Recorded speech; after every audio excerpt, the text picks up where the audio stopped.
cannot be a player in the snack market by spending 50 bucks. You should give that money to charity and let the people at the charity pray for you, and your brand might actually benefit from that. Because that 50 bucks ain't going to do nothing. It's going to do nothing for you.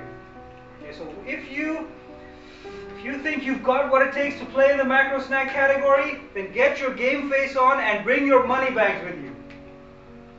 But the rewards are equally high.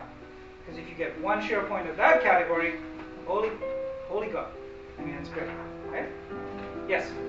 So, is a brand able to move from a point to the other? So, if we can say that you want to be a big fish in a small market or segment, and then after a while, after it's established, maybe brand extension, line extension, and then we can move into other points. They can change the frame of reference, yes. Yes. For example, if you are a player in the ice cream segment and you have 70% share of ice cream, right? How are you going to grow beyond 70%? Every share point within ice cream becomes increasingly expensive to get. But what you do is then, okay, I'm no longer playing in the ice cream market, I'm now playing in the snack market. Now, 70% of ice cream translates into 1% of total snack. It changes the way you view the world. Then you go back to your management and say, excuse me, I need more money. Lots more money. But here's the thing. If you go from 1% to 2% of the snack market, you double your business. Right? So it becomes a different mindset altogether. That is the challenge. Because then your goals change. Your goals completely change. And we will talk about goal setting later on during the next 2-3 days. Can this happen in the reverse direction?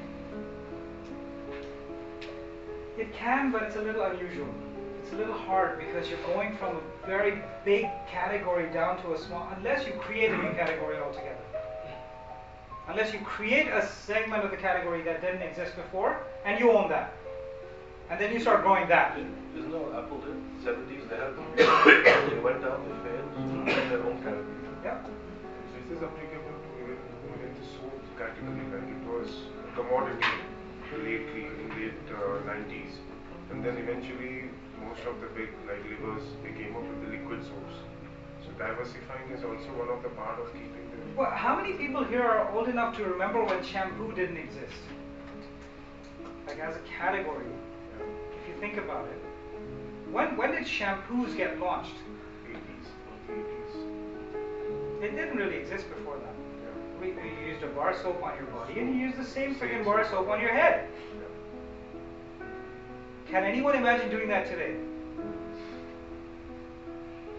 On your head, possibly. I would buy that. I get that. But for the vast majority of people who have slightly more growth on their heads than that, shampoo is probably the way they would go. Not probably. In fact, over a period of time, they have made it inconceivable for you to use a bar soap on your head. It's like, what are you thinking? It's, one of those things. So yes, it can be done. In fact, it's done all the time. And if you look around you, tea bags. When were tea bags launched? Early 90s. They weren't it? But it seems like they've been around forever. There's still a segment though that buys loose tea because they make tea the traditional way. How big do you think that segment is relative to what it was 20 years ago?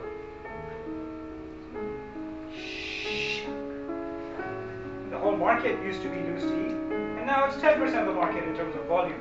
In terms of value, it's 2%. Why?